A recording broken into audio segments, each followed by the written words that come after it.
الحمد للہ رب العالمین وبہ نستعین واشہد ان لا الہ الا اللہ وحدہ لا شریک لہ واشہد ان محمدا عبدہ ورسولہ خاتم النبیین صلی اللہ علیہ وعلی آلہ وصحبہ اجمعین اما بعد۔ پچھلی مجلس میں ہم نے اللہ کے نبی صلی اللہ علیہ وسلم کی ایک حدیث کے بارے میں دیکھا کہ انسان کی زندگی کا وقت کتنی قیمتی چیز ہے، اور اسی کے ساتھ ساتھ صحت مندی کا مل جانا کتنی بڑی دولت ہے۔ اس قیمتی دولت کو غلط کاموں میں خرچ کرنا یا کم تر کاموں میں خرچ کر دینا، ضائع کر دینا انسان کے لیے ندامت اور افسوس اور حسرت کا سبب بنے گا، موت کے وقت بھی اور موت کے بعد آخرت کی دنیا میں بھی۔ اس تعلق سے ابن الجوزی رحمہ اللہ فرماتے ہیں، ينبغي للانسان ان يعرف شرف زمانه وقدر وقته، آدمی کے لیے مناسب یہی ہے کہ وہ اپنے زمانے، اپنے دور کے شرف کو جانے کہ کس موسم میں وہ ہے۔ رمضان کا مہینہ ہے، ایام العشر ہیں، یا فلاں وقت ہے، ایسا وقت ہے جو فضیلت والا ہے، رات کا آخری تہائی وقت ہے جس میں اللہ تعالیٰ بندوں سے مطالبہ کرتا ہے کوئی مانگنے والا کہ میں اس کو عطا کروں۔ اس طرح سے اللہ تعالیٰ نے کچھ اوقات کو خاص فضیلت دی ہے۔ آدمی کے لیے مناسب یہی ہے کہ وہ اپنے زمانے کا شرف جانے کہ کس وقت میں وہ ہے، اور وقدر وقتی ہی، اور اپنے وقت کی قدر کرے کہ میرے پاس جو ٹائم ہے، صبح، دوپہر، شام، رات، دن، جو بھی میرے پاس وقت بچا ہوا ہے زندگی کا، اس کی قدر کرے۔ فلا یضیع منہ لحظۃ فی غیر قربۃ، وہ اپنے اوقات میں سے لمحہ بھر بھی وقت ایسی چیز میں صرف نہ کریں جو اسے اللہ سے قریب کرنے والا نہ ہو۔ وہ اپنے اوقات کو، چاہے زیادہ وقت ہو یا تھوڑا وقت ہو، اپنے اوقات میں سے وہ ایک لحظہ، ایک لمحہ بھی ایسا نہ گزارے، ایسے وقت میں، ایسے کام میں صرف نہ کرے جو اسے اللہ سے قریب کرنے والا نہ ہو، کیونکہ اس کی زندگی کا مقصد ہی یہی ہے۔ اللہ تعالیٰ نے اپنے نبی کے ذریعے سے ہم کو کہا، فَفِرُّوا إِلَى اللَّهِ إِنِّي لَكُمْ مِنْهُ نَذِيرٌ مُبِينٌ، دوڑو اللہ کی طرف، میں اللہ کی طرف سے کھلے طور پر تمہیں ڈرانے کے لیے آیا ہوں۔ ہماری زندگی کی دوڑ اللہ کی طرف ہونی چاہیے، ہماری زندگی کی دوڑ جنت کی طرف ہونی چاہیے، اللہ کی مغفرت کی طرف ہونی چاہیے۔ وَسَارِعُوا إِلَى مَغْفِرَةٍ مِّن رَبِّكُمْ وَجَنَّةٍ، دوڑو اپنے رب کی مغفرت کی طرف، جلدی کرو، مسارعت کرو، تاخیر مت کرو، ٹالو مت، دیری مت کرو۔ وَسَارِعُوا إِلَى مَغْفِرَةٍ مِّن رَبِّكُمْ وَجَنَّةٍ، اور اس جنت کی طرف دوڑو جس کی چوڑائی آسمان و زمین کے برابر ہے۔ تو آدمی کو چاہیے کہ اپنے اوقات کی قدر کرے، اور اس کو کسی ایسی چیز میں خرچ نہ کرے جو اسے اللہ سے قریب نہ کرے، بلکہ اس سے برا یہ ہے کہ ایسی چیز میں خرچ کرنے والا بنے کہ اللہ سے دور کرنے والی ہو۔ اور کہتے ہیں وَيُقَدِّمَ الْأَفْضَلَ فَالْأَفْضَلَ مِنَ الْقَوْلِ وَالْعَمَلِ، اور اس کو یہ بھی چاہیے کہ وہ مقدم ان چیزوں کو کرے جو زیادہ افضل ہوں۔ نیکیوں میں بھی اللہ رب العالمین نے مراتب رکھے ہیں، اور ہر چیز میں مرتبہ ہے، چیزوں میں، کاموں میں، اقوال میں، افعال میں مراتب ہیں۔ نیکی نیکی ہے، اور ہر نیکی اللہ سے قریب کرتی ہے، ہر نیکی انسان کی نجات کا ذریعہ بنتی ہے۔ ایک چھوٹی سے چھوٹی نیکی بھی انسان کو جنت میں لے جا سکتی اگر وہ اخلاص کے ساتھ ہو اور اللہ اسے قبول کر لے۔ ایک فاحشہ عورت بھی ایک کتے کو پانی پلا کے جنت میں جا سکتی، مغفرت کی حقدار بن سکتی ہے۔ نیکی، کوئی نیکی چھوٹی نہیں ہوتی ہے، لیکن نیکیوں میں مراتب ہیں، نیکیوں میں بھی مراتب ہیں۔ تب انسان کی عقل مندی اس میں ہوتی ہے کہ اس کے پاس وقت ہے، وہ اپنے اس وقت کو کس نیکی میں خرچ کریں، اس میں بھی اس کا انتخاب عقل مندی والا ہونا چاہیے۔ دنیا بھی اعتبار سے آپ دیکھیے، آپ کے پاس ایک اماؤنٹ ہے، آدمی ریٹائرڈ ہو گیا یا اس کے پاس جائیداد میں کچھ پیسہ آیا, اب وہ سوچتا کیا کروں, یہ پیسہ میں اپنے پاس رکھا رہوں, پیسے کو اپنے پاس رکھے رہوں, ویسے ہی پڑا رہے گا, بڑھے گا نہیں, زیادہ امکان یہ ہے کہ گھٹے گا, کچھ نہ کچھ خرچ آئے گا اور میں خرچ کرتا رہوں گا, ختم ہو جائے گا. کیوں نہ میں ایسا کروں کہ اس کو کسی نہ کسی اچھے بزنس میں انویسٹ کروں. اب اس کے سامنے دو بزنس آئے, ایک بزنس ہے اس میں پروفٹ ہے لیکن اتنا نہیں ہے, دوسرا بزنس ایسا ہے جو چل رہا ہے اور مارکیٹ میں اس کی قیمت زیادہ ہے, اس میں امکانات بہت زیادہ ہیں نفع کے, اور عوام کو ان چیزوں کی ضرورت ہے جو اس بزنس میں بک رہی ہیں. آدمی کیا کرتا ہے, آدمی سوچتا ہے یہ بھی بزنس ہے, یہ بھی بزنس ہے, لیکن میں اپنا پیسہ ایسے بزنس میں لگاؤں گا جس میں مجھ کو محنت کم ہو اور فائدہ زیادہ ہو, بلکہ بیٹھے بیٹھے پیسہ آتا رہے, حلال ہو, لیکن بزنس میں لگاؤں تاکہ محنت کم ہو اور منافع زیادہ ہو. عقل مند آدمی وہ ہے کہ پیسہ تو اتنا ہی ہے, یہاں بھی لگا سکتا ہوں اس میں بھی فائدہ ہے, وہاں بھی لگا سکتا ہوں اس میں بھی فائدہ ہے. عقل مند آدمی کون ہے, جو کم تر میں لگائیں, منافع دونوں میں ہے, لیکن عقل مند تاجر اس کو کہا جاتا ہے جو انتخاب کریں کہ کس بزنس میں پیسہ لگانے سے زیادہ فائدہ ہے. آدمی کی عقل مندی اس کے حسن انتخاب سے معلوم ہوتی ہے, اس کی چنتا کیسے ہے, اس کی پرائرٹیز کیا ہیں, یہ کس چیز کو چار چیزوں میں سے دو چیزوں میں سے چنتا ہے, کس چیز کو ترجیح دیتا ہے اپنی زندگی میں, پرائرٹائز کیا کرتا ہے. لہذا کہتے ہیں کہ وَيُقَدِّمَ الْأَفْضَلَ فَالْأَفْضَلَ مِنَ الْقَوْلِ وَالْعَمَلِ. آدمی کی عقل مندی ہے کہ لمیٹڈ ٹائم ہے اس کے پاس, اور اس ٹائم کو, اس صلاحیت کو جو اللہ نے جسمانی اعتبار سے اس کو دی ہے, اس کو کہیں نہ کہیں خرچ کرنا ہے تاکہ آخرت میں اونچے مرتبے پائیں. تو وہ کمتر میں کیوں لگائیں, وہ افضل میں لگائیں, افضل سے افضل تر چیزوں میں اپنے اوقات کو خرچ کریں تاکہ آخرت میں اس کو زیادہ اجر ملے, چاہے وہ قول کے اعتبار سے ہو یا فعل کے اعتبار سے ہو. اقوال میں, دعاؤں میں, اذکار میں, دعوت کے اعتبار سے یا بات کرنے کے اعتبار سے بہتر اقوال کا اہتمام کریں تاکہ یہ اقوال اس کو زیادہ سے زیادہ ثواب دلائیں. افعال میں اپنے جسم کو بہتر سے بہتر عمل میں لگائے تاکہ زیادہ سے زیادہ ثواب پائے, تاکہ اونچے سے اونچا مرتبہ اس کو ملے. جب جنت میں جانا ہی ہے تو نیچے کیوں, اوپر کے لیے کیوں نہیں محنت کرتا.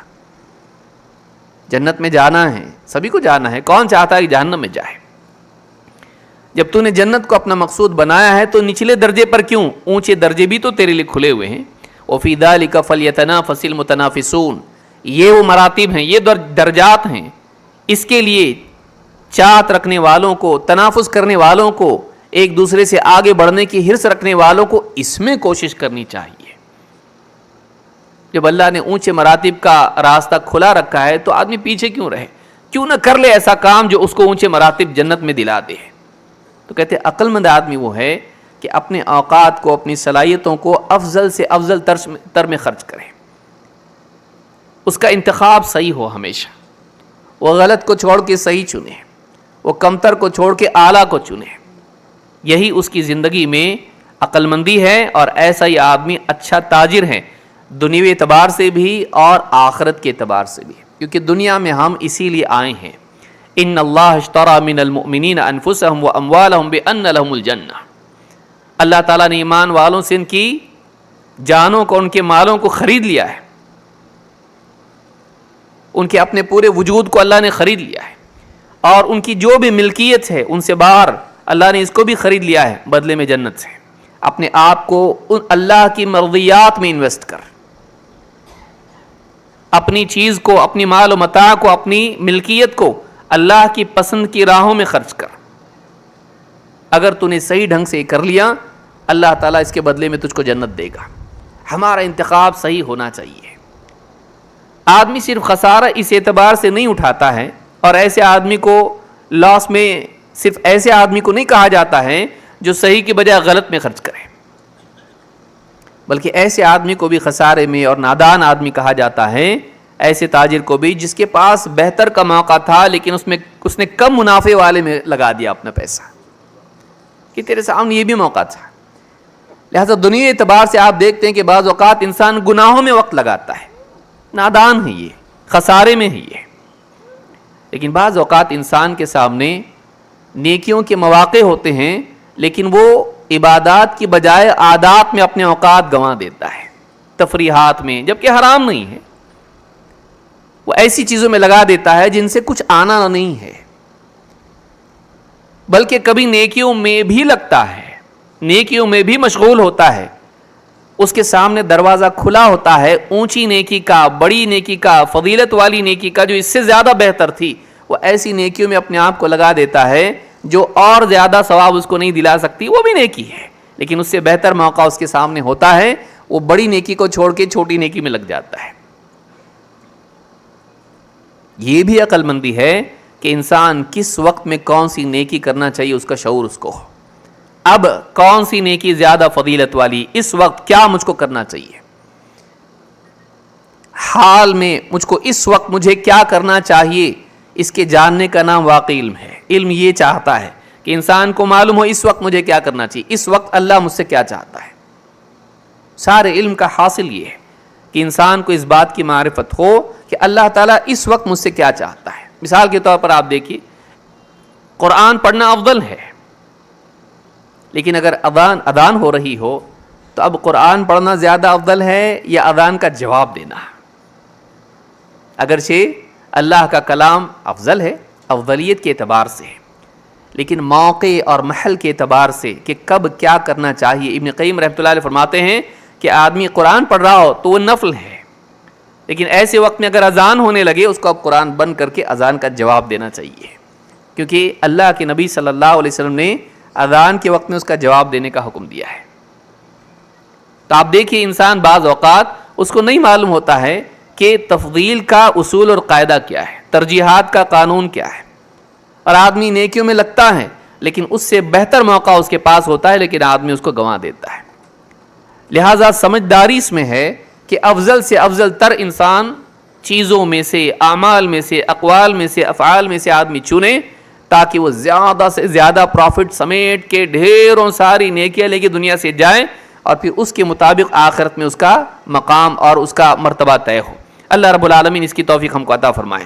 تو آج کے اس خطاب میں یہی چیزیں ہم دیکھیں گے کہ انتخاب کے اعتبار سے ہم کو کیا چننا چاہیے اور زیادہ افضل کیا ہے. بہت سارے لوگوں کو عنوان سمجھ میں نہیں آیا, کئی لوگوں نے مجھ کو میسج بھی کیا, بات بھی کی کہ سب سے افضل کا مطلب کیا ہے. بعضوں کو لگا سب سے افضل دین اسلام ہے تو یہی عنوان ہوگا, شاید نہیں. سب سے افضل دین میں, انسان کی زندگی میں چننے کے اعتبار سے سب سے بہتر, افضل سے افضل, اچھے سے اچھا کیا ہے, نیکیوں میں بھی افضل سے افضل کیا ہے, تاکہ آدمی اس کو چن کے اس کا اہتمام کر کے آدمی زیادہ سے زیادہ ثواب کمائیں. اللہ کے نزدیک سب سے زیادہ محبوب کیا ہے, سب سے زیادہ افضل کیا ہے, سب سے زیادہ بہتر کیا ہے, آیات میں, احادیث میں ہم کو یہ بتایا گیا ہے, تاکہ انسان ترجیح صحیح طور پر دے پائے, صحیح طور پر اپنی پرائرٹیز طے کر پائے. ایسی کیا چیزیں ہیں اقوال و افعال میں, جیسا کہ ابن جوزی رحمہ اللہ نے کہا سید الخاطر میں, تو یہ کیا چیزیں ہیں آج ہم کو اسی کو دیکھنا ہے. ساری چیزیں ہم جمع نہیں کر سکتے کیونکہ احادیث کا ذخیرہ اتنا بڑا ہے اور اتنی ساری کتابیں, ان میں سے ساری چیزیں ایسی جمع ہم کریں بہت وقت لگے گا اس کے لیے. لیکن آج کے اس وقت میں ہم دیکھیں گے وہ کون سی چیزیں ہیں جن کے لیے احبو, افضلو, خیرو اور اس طرح کی چیزیں آئی ہیں. سب سے بہتر, سب سے اچھا, سب سے پسندیدہ اللہ کے نزدیک, اللہ کے رسول صلی اللہ علیہ وسلم کے نزدیک کیا ہے, کس کو ہم ترجیح دیں. تو اس اعتبار سے کیا چیزیں ہیں انشاءاللہ ایک ایک کر کے ہم دیکھیں گے, تاکہ اپنی زندگی میں ان چیزوں کو ہم جگہ دیں اور خوب سارا, ڈھیر سارا ثواب ہم جمع کر کے دنیا سے آخرت میں جائیں. یہی وہ کرنسی ہے جو آخرت میں کام آنے والی ہے. یہاں بھی آدمی پیسہ جمع کر رہا ہے تو آدمی پیسہ جمع کر کے چاہتا ہے کہ زیادہ سے زیادہ پیسہ ہو اس کے پاس. ہمارے ملک میں کرنسی کی اتنی قیمت نہیں ہے. امریکہ جائیں گے ڈالر بہت مہنگا ہے, سعودی عرب جائیں گے ریال یہاں کا بہت مہنگا ہے, کویت جائیں گے وہاں کی کرنسی زیادہ مہنگی ہے. تو آدمی چاہتا ہے زیادہ سے زیادہ اس کو ملے اور زیادہ سے زیادہ کما کے پھر اپنے ملک میں جائے, تاکہ وہاں بیٹھ کے آرام سے کھائے, اچھے سے اچھے بزنس میں لگا کے اور زیادہ کمائے. آخرت کے اعتبار سے نیکیاں جمع کرنے کا یہ سنہرا موقع اور اللہ کی طرف سے ہم کو آفر ہے. یہ زندگی لو, اس میں جتنا کر سکتے ہو کرو, آخرت میں اس کے مطابق تمہارا مقام طے ہوگا. اگر یہاں وقت گنوا دیا, غفلت میں گزار دیا, بلکہ معصیت میں گزار دیا, پچھتاؤ گے. ہر دن ہمارا نیکیوں سے بھرا رہے. اللہ تعالیٰ اس کی توفیق ہم کو عطا فرمائے. سب سے پہلی چیز یہ ہے کہ انسان اپنی زندگی میں خلق کے مقابلے میں خالق کو ترجیح دے, دنیا کے مقابلے میں آخرت کو ترجیح دے. اللہ کی طرف سے آئے ہوئے علم اور وحی کو وہ سماج کے بنائے ہوئے قواعد اور قوانین اور رسم و رواج پر ترجیح دے. اگر یہ ترجیح اس کی زندگی میں ہے تو اس کی گاڑی صحیح پٹری پر جائے گی, نہیں تو شروعات ہی غلط ہو گئی. اور آپ دیکھیں موسیٰ علیہ السلام نے جب دعوت دی فرعون کو, تو فرعون نے ان کے مقابل میں جادوگروں کو کھڑا کیا. مصر کے سارے جادوگروں کو جمع کیا گیا تاکہ موسیٰ علیہ السلام سے وہ مقابلہ کریں, اور ان کا گمان یہ تھا کہ غالب آ ہی جائیں گے اور ہماری بڑائی ثابت ہو جائے گی. لیکن موسیٰ علیہ السلام نے جب دونوں کا آمنا سامنا ہوا, جادوگر سامنے, موسیٰ علیہ السلام ان کے سامنے, انہوں نے پوچھا آپ پہلے ڈالو گے کہ ہم پہلے ڈالنا؟ ہم بتائیں اپنا کرتب جادو یا آپ شروعات کرتے ہو؟ موسیٰ علیہ السلام نے کہا قال بل القوا, تم ہی شروعات کرو, تم ہی جو ڈالنا ہے ڈالو, اپنا جو بھی کرتب دکھاتے ہو, جو بھی جادو دکھاتے ہو. وہ صرف ٹکری نہیں تھی, وہ جادو تھا, وہ سحر تھا. جب انہوں نے اپنے سانپ اور اپنے عصے اور لاٹھیاں زمین پر ڈالیں, موسیٰ علیہ السلام نے بھی اللہ کے حکم سے اپنا عصا زمین پر ڈالا, اور وہ سارا وہ عصا سانپ بن گیا, اور سارے سانپوں کو وہ نکل گیا. سب جادو ان کا باطل ثابت ہوا. جادوگروں نے دیکھا یہ کوئی ہماری کیٹیگری کی چیز نہیں ہے, یہ اوپر کی چیز ہے, یہ جادو نہیں ہے. کیونکہ وہ جادوگر تھے, جانتے تھے جادو کیا ہوتا ہے. جب موسیٰ علیہ السلام کی عصا نے ان کے سارے سانپوں کو نگل لیا, تو انہیں احساس ہوا کہ یہ واقعی اللہ کا نبی ہے, اپنے دعوے میں سچا ہے, یہ اللہ کا رسول ہے. فوراً سجدے میں گر گئے اور انہوں نے حق کو قبول کیا اور کہا آمنا برب ہارون و موسیٰ, ایمان لے آئے ہم ہارون اور موسیٰ کے رب پر. فرعون کو بہت غصہ آیا, کہا میری اجازت کے بغیر ایمان لاتے ہو؟ وہ اپنے آپ کو اتنا بڑا سمجھتا تھا کہ ایمان لانے کے لیے بھی اجازت لینا ضروری ہے. آدمی اپنی حدیں بھول جاتا ہے اور چاہتا ہے کہ ہر چیز میں لوگوں کے دلوں پر بھی حکومت کرے, ان کے دل بھی اس کے حکم کے تابع ہو جائیں. کہا کہ اگر تم ایسا نہیں کرو, ایسا کرو گے, اگر اس کی بات مانو گے, اس کے ساتھ ہو جاؤ گے, تو میں تمہیں صلیب دے دوں گا, ایک طرف سے ہاتھ اور ایک طرف سے پاؤں کاٹ کے تم کو صلیب پر لٹکا دوں گا. وَلَأُصَلِّبَنَّكُمْ أَجْمَعِينَ, سب کو صلیب دے دوں گا.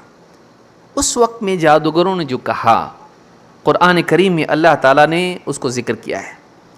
سورہ طٰہٰ میں اللہ نے اس کو, ان کے جملے کو بیان کیا ہے. آپ دیکھیے انہوں نے کیا کہا, اور تھوڑی دیر میں جب ان کی سمجھ میں آ گیا تو بات بالکل ان کی زندگی ہی بدل گئی. حق جب واقعی انسان کی زندگی میں آتا ہے, صحیح طور پر جب دل حق کو قبول کرتا ہے تو پوری زندگی بدل جاتی ہے. جب دل میں کھوٹ نہ ہو, تحفظات نہ ہو, اور انسان دل کی گہرائی کے ساتھ, سچائی کے ساتھ حق کو قبول کرے, تو ناممکن ہے کہ انسان کی زندگی نہ بدلے, یہ ممکن نہیں ہے. جادوگروں نے کہا قالوا لن نؤثرك على ما جاءنا من البينات والذي فطرنا فاقض ما انت قاض انما تقضي هذه الحياة الدنيا. جادوگر نے کہا ہم جو حق اللہ کی طرف سے آیا ہے, جو دلیلیں اللہ کی طرف سے ہمارے سامنے ظاہر ہوئی ہیں, جو حق ہمارے سامنے اللہ کی طرف سے آیا ہے, ہم اس حق پر تیری بات کو, تیری ذات کو ترجیح نہیں دے سکتے. حق کو چھوڑ کے تیری بات مانے, حق کے مقابلے میں تجھ کو بڑا جانے. اللہ کی طرف سے جو حق آ چکا ہے, جو علم آ چکا ہے, اس کے آنے کے بعد اس پر ہم تجھ کو ترجیح نہیں دے سکتے, نہ تیری ذات کو, نہ تیرے حکم کو, نہ تیری بات کو. فَاقْضِ مَا أَنْتَ قَاضٍ, تجھ کو جو کرنا ہے کر لے, تجھ کو جو فیصلہ کرنا ہے کر لے. انما تقضی هذه الحیات الدنیا, تو جو بھی کر سکتا ہے برے سے برا فیصلہ ہمارے حق میں کرے سزا کا, تو بس دنیا کی زندگی تک ہی تیرا فیصلہ محدود ہے. جو بھی ہمارا بگاڑ سکتا ہے دنیا کی زندگی میں بگاڑ سکتا ہے.